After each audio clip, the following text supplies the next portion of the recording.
The following is a paid presentation by Siniard Law Injury Attorneys, paid for by Siniard Law Injury Attorneys.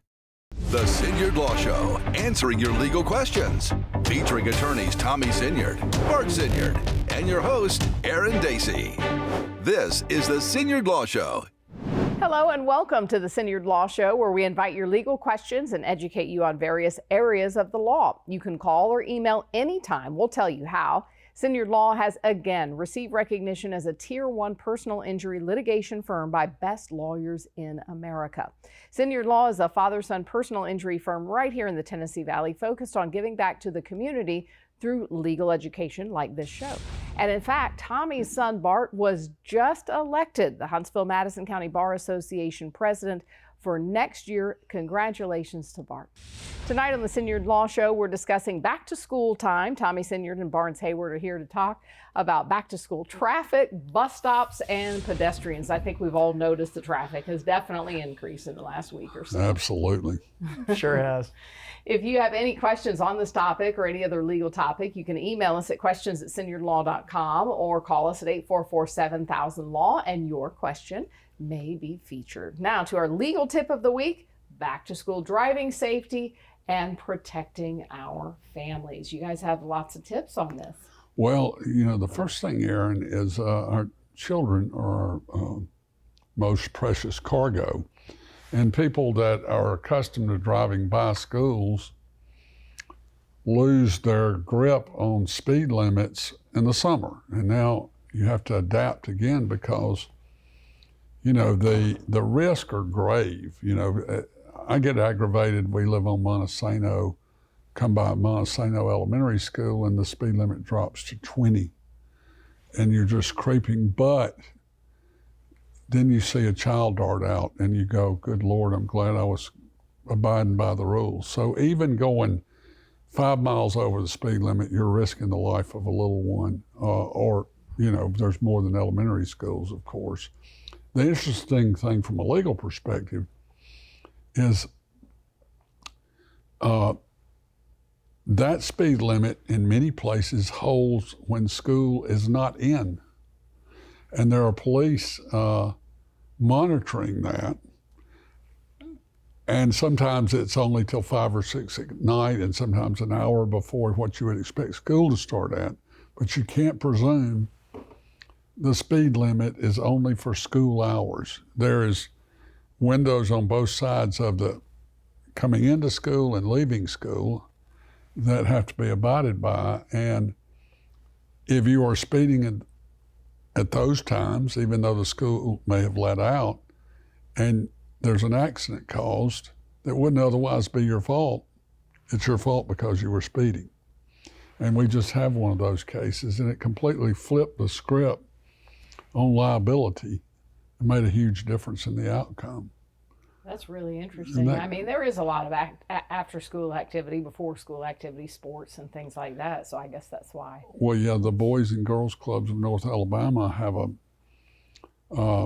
aftercare program that's just started in all our schools, or at least our elementary schools and some middle schools. So children will be on campus, you know, they're not leaving at 2:30 or 3, they're there till 5:30. So these speed rules are going to be applicable till 6:30 or 7, and then if school starts at 8 in the morning, they're going to start around 7 a.m. Pretty stiff fines too, right? Yeah, and it's, you know, it's just good practice and habit. If you're driving through a school area, a school zone, Monday through Friday, just to assume that that speed limit applies.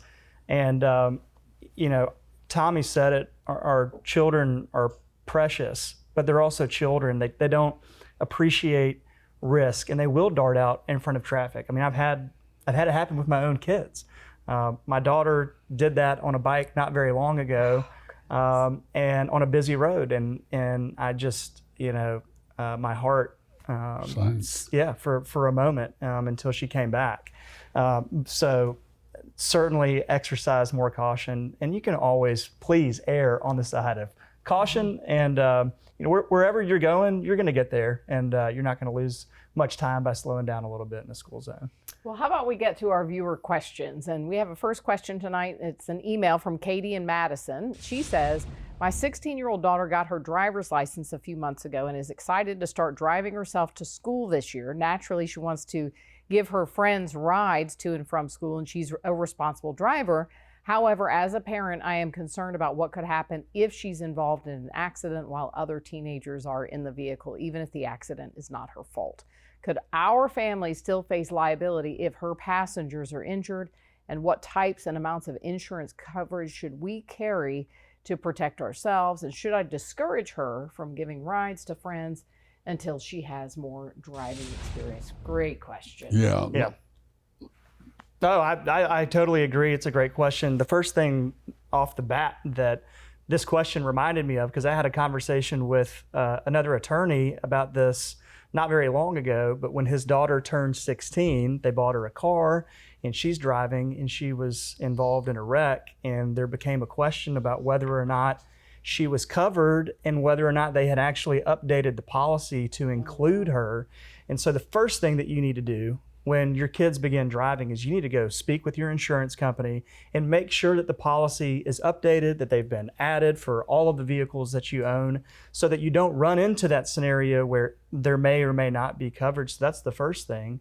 The second thing for passengers is that, Tommy, there are only a few exceptions under which a passenger can recover in Alabama against the driver of that vehicle. And we have something called the guest passenger statute that addresses that. Yeah, the guest passenger statute really came about as early as the 1930s, and it was designed for when our big cities became urbanized and had big industry come in, like Birmingham and the steel industry, and Gadsden, the rubber industry. Not that many people had cars, so there was this great encouragement for people to give rides to other co-employees. Well, people were hesitant to do that because they said, if I cause a wreck and my passenger is harmed, then I'm liable. So to protect that situation, they gave sort of an immunity to the driver called the guest passenger law, which says that unless the driver is more than negligent, is wanton, reckless, speeding or alcohol, then the driver can't be held liable. There's workarounds for that, but there should not be concern about liability for your child having a wreck and injuring a passenger. Of course, you don't want that. But people have the mistaken concept that adults are responsible for the negligence of their children. They are not. If you negligently entrusted it to your child was not capable of driving. Any dangerous instrumentality, like a father said, son, here's a shotgun, you're 11, you can handle this. Then, or son's friend, then you've negligently entrusted a dangerous instrumentality to a known incompetent age-wise.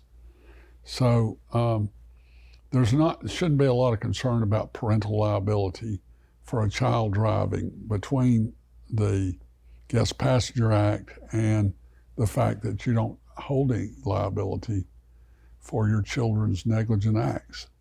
Everybody assumes that you are liable. Now, to what Barnes spoke about, we had 6 boys. So as they got in our cars, we used sort of a device that's right on the edge of legal, where in lieu of getting insurance in their name, they were permissive users for years under our policy. So if you allow me to use your car, then your insurance covers me first, okay? I'm a permissive user. And then in turn, you've loaned me your car, I loan it to Barnes. He's also covered by your insurance, and so on and so forth. So they have, at least the big 3 insurance companies, Alpha, Allstate, and State Farm, has said, wait a minute, we're not collecting the appropriate premium. We're getting paid this much premium for your 16-year-old boy driving a car, and the premium should be this. A lot more. So those out there that have been able to do that, beware. Like if you had a 16-year-old and a 9-year-old, and that 9-year-old's now 16, and you're thinking, oh, I'm going to do the same thing. I wouldn't do it, or I'd be damn careful. So what you're saying is that the Siniard family may have ruined this loophole for everyone. For the rest. Well, I'm blessed to have 6 boys, but Lord, you don't want insurance costs. You don't want to know what it costs to raise 6. Well, when the Siniard Law Show returns, we'll get to more of your legal questions, and we'll tell you how you can sign up for the Siniard Law Firm's free monthly newsletter. Harrison Brothers brings together the best of North Alabama. Our curated selection of local art, fine crafts, and gourmet food are great gifts for everyone on your shopping list. We carry books by local authors, and our toys pique a child's imagination. At Harrison Brothers, your purchases support artists and artisans right here in the Tennessee Valley. Located on Huntsville's Courthouse Square since 1897, Harrison Brothers is more than a store. It's a tradition. Just ahead, Keith Overholt from the Downtown Rescue Mission joins us to talk about the growing homeless population in Huntsville. We're blessed today to have with us on the Siniard Law Show Keith Overholt, who is the president and CEO of Huntsville's Downtown Rescue Mission. He has held this position since 2000, 25 consecutive years, and he follows his father, Doc Overton, who was engaged from 1975 forward in Huntsville. This is sort of a thing that goes under the radar, a blessing for Huntsville. And I don't think we understand the depths of what they do and how they do it. Keith, welcome. Thank you. Appreciate being here. Keith, can you give us, the audience, a little background first on yourself and then on the Downtown Rescue Mission? Yeah, I'm a father of 2 daughters, and my wife and I have been married for 22 years. And I moved here from Buffalo, New York, to be in the ministry of the Downtown Rescue Mission. And you and your father worked together for 5 years, I think you said. We did. And then you sort of took the torch. I did, yeah. And although he's still a pastor in a small, he's a Baptist minister, I understand, over in Limestone County. That's right. Tell us about what the mission does and how they do it. Yeah, so a lot of people think of a rescue mission of being like a place that somebody just comes and gets a meal and has a bed, and that's really all they do. But the mission here in Huntsville, Downtown Rescue Mission, we take care of men, women, and children. We have a separate building for women and children. It's about 45,000 square feet. And then our men's facility is about 80,000 square feet. And we do take care of the basic needs, food and shelter, but then we try to get them into our 1-year program where we're trying to break the cycle of homelessness. And you call that your transformation program. Our transformation program, that's right. And what do they have to do to qualify for transformative care? Well, they just have to have the heart that they want to get into it. So they want to break that cycle that they've been in for a long time. So some of the folks that come to us have been in a homeless cycle for 5 years, 10 years, and they're like, listen, I'm sick and tired of being sick and tired. I want to get in the program and break that cycle. And the transformation program is faith-based or religious-based. Yes. And with what frequency does it meet, or are they taught? Yeah, so they have classes every day during the week. So Monday through Friday, they go to about 1.5 to 2 hour class. And then they do chores around the mission. So they'll help out with feeding the meals for the guys who are in our emergency shelter. And some of them work at our thrift stores. It's all job training that we're doing for them, so when they leave, that they have the ability to go out and get a job. Okay, so with 350 beneficiaries of this program, the finances have to be a massive undertaking. Tell us about how the mission runs in terms of financial situation. Yeah, so last year we took care of about 3,500 separate individuals, and to take care of that many people, it takes around $11 to $12 million to run the whole infrastructure of what we do. So some of that comes in through individual gifts. Churches give to us and businesses locally give to us, but we receive no federal funding. So we also have another branch that is our thrift stores, about 6 thrift stores that we have locally. And all the money that comes in through those thrift stores goes back to all the programs that we serve the community with. So given that the thrift stores are a primary means of support, what we should say to the public is if you have things that you don't need, don't throw them in the street. That's right. Be unselfish and don't have a yard sale. Donate them to the thrift stores that are run by this formerly homeless community. That's right. And we'll come out and pick them up. So if they have enough stuff, we'll schedule a time with one of our trucks and come pick it up. And then that is sorted and put onto the floor. So if they donate, that's great. And then come out and shop. Yeah, 2 ways. Yeah, and then whatever money they give to us shopping goes back to the mission. Right, great. And so when they donate something, I guess that's a charitable contribution they can That's right. write off. And tax deducted. So I'm curious about when you get these people, I'm sure some of them have massive health situations. They do. And how do you cope with or fund their health care? So we have partnerships with a lot of organizations, but we're especially with Huntsville Hospital. So they come multiple times a month and make sure that all the folks that we have that are staying with us they have their health checked and make sure that their sugar's okay and that they have the right medicines that they're able to take. So it's the partnerships that we have. We don't have to do it all ourselves. The partnerships are what help us do that. We're a grand community in that regard. Oh, we're a great community for that. In regard to the children, I mean, down to wee children in the rescue mission? Yeah, so a few months ago, we had a mom that actually had her baby while she was staying with us. So we have babies all the way from birth, and then we have children that are there. And we have a great partnership also with Huntsville City Schools. They come and pick up the children in a bus in the morning and then drop them off in the afternoon. And they're the first pickup in the morning and the last drop off in the afternoon. And we do that so that the other kids on the bus don't know that they're homeless. What's your greatest success story? I mean, take me through some people that came in starving, in poor health, and graduated from your program and are thriving in the community now. Yeah, we have a young lady that actually works with us now. She's been with us 13 years. When she first came to the mission, she went through our program.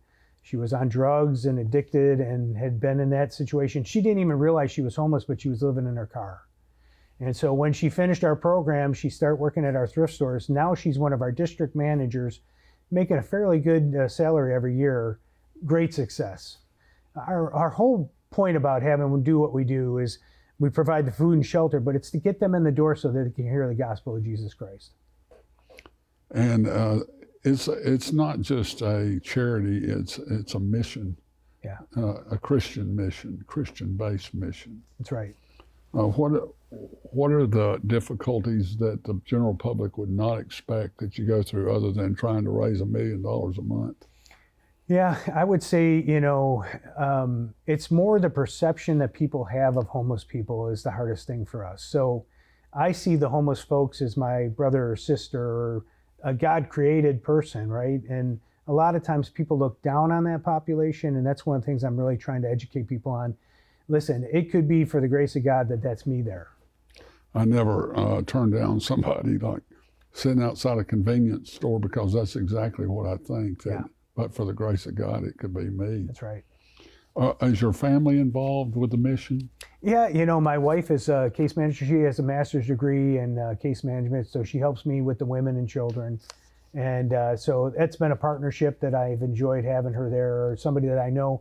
She wasn't with us for a little while, and the ladies kept on saying, where's Miss Kim? Well, we brought her back because they missed her, and they knew that she had a loving heart towards helping them. If you were going to make a plea for just a straight donation instead of furniture or people shopping in your thrift stores, how would they direct it? How would they find you to make a contribution? Yeah, we have a website. It's downtownrescuemission.org, and if they go there, they can give a financial gift if they'd like to give it there. That's also the place they can find for scheduling a truck to come out and do the pickups for the thrift stores as well. It's all one place to get it done. That's right. And what is the telephone number there if they want to contact you directly? Yeah, it's 256-536-2441. Thank you for what you do. Thank you. Man. Appreciate you, brother. When the Siniard Law Show returns, we'll get to more of your legal questions and we'll tell you how you can sign up for Siniard Law Firm's free monthly newsletter. North Alabama's best attraction is not its mountains, or its rivers, or even its rockets. It's our people, honest, hardworking people who make us proud to do what we do. When people in our communities are injured in an accident, We help them fight insurance companies based in big cities far from here. we are honored to help people get the compensation they deserve. Siniard Law, nationally recognized, locally trusted. Welcome back to the Siniard Law Show. If you would like to sign up for Siniard Law's newsletter, which provides free monthly legal tips, scan the QR code and be sure to sign up at siniardlaw.com. Now let's get back to our questions from our viewers. Here is one from David in Hartselle. He writes, I was involved in a hit and run accident near an elementary school during afternoon pickup traffic. The area was extremely congested with parents, school buses, and students crossing the street. Another vehicle struck my truck while trying to merge through traffic, causing me to leave the roadway and hit a curb. Before I could get the driver's information, they sped away from the scene. I called the police and filed a report and was unable to get a license plate number. A few days later, I started experiencing neck and back pain, and now I'm worried about medical bills, missed time from work, and damage to my vehicle. What steps should I take now to protect myself, and can I still recover compensation if the at-fault driver is never identified? And how does uninsured motorist coverage apply in this hit and run That's a good situation? question. We see it sometimes. Yeah. It comes under the category of phantom motorist, Barnes. Right. So if you are hit by a motorist that you don't know who he is, you don't get his tag number, and you are injured, you have a claim under your uninsured motor. The law presumes that motorist was uninsured. He may not have been, but the law presumes that, and so you have a claim under your own uninsured motorist coverage. And if you have more than one car, you can stack coverages up to 3. So if you are injured in any way, however slight, you think, well, I don't know who did this and I'm just sunk.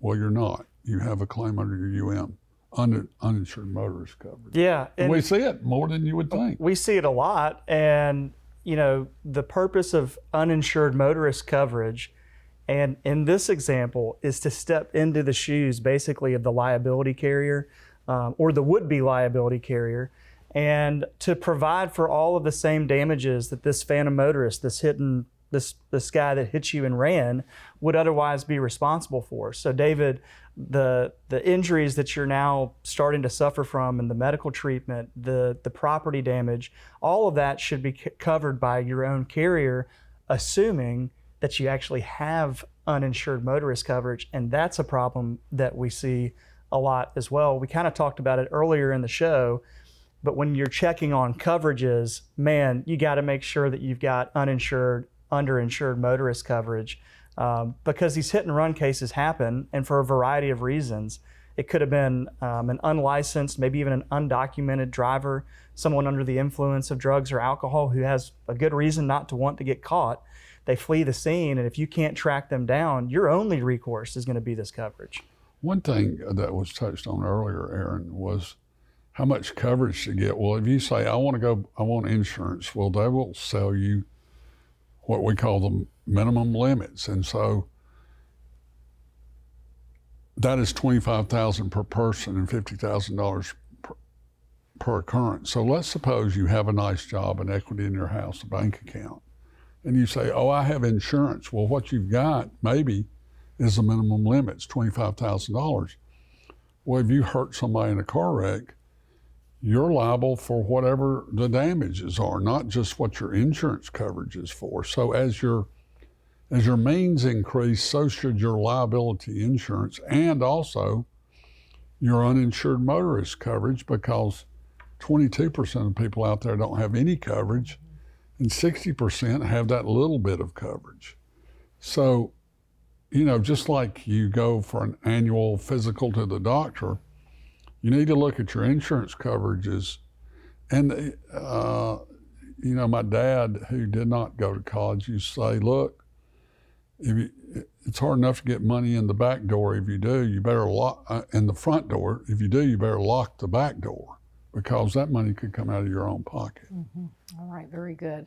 Here's another email from Ashley in Gunnersville. She says, I was driving through a school zone during dismissal and there was a marked crosswalk with a crossing guard directing traffic. After all of the children had crossed, the crossing guard motioned for me to proceed. As I started through the crosswalk, a teenager suddenly rode his bicycle into the crosswalk at the last second, and I was unable to avoid hitting him. Thankfully, he did not appear to be seriously injured, but I'm very concerned about what could happen next. Since the crossing guard signaled for me to go, could I still be held responsible? What should I do now to protect myself? And if the teenager's family decides to pursue a claim against me, how would liability be determined?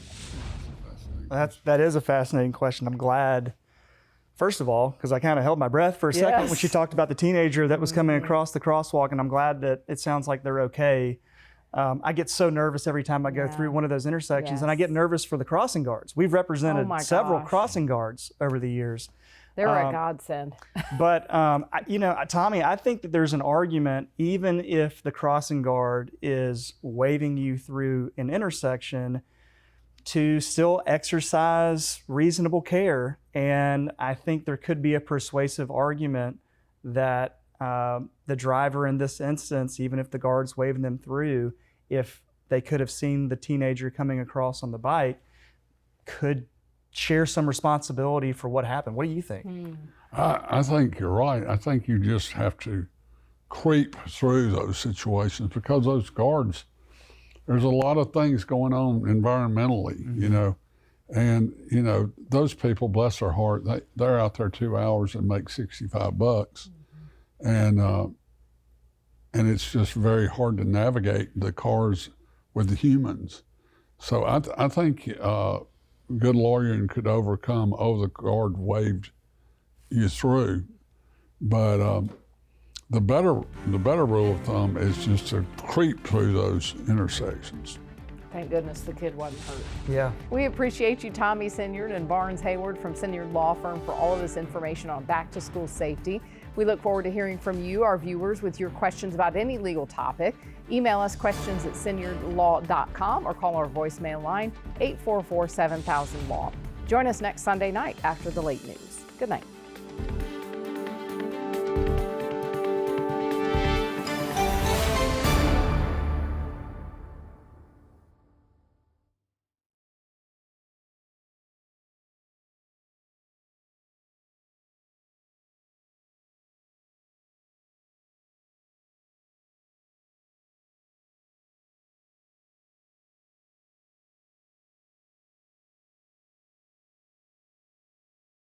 The preceding was a paid presentation by Siniard Law Injury Attorneys, paid for by Siniard Law Injury Attorneys.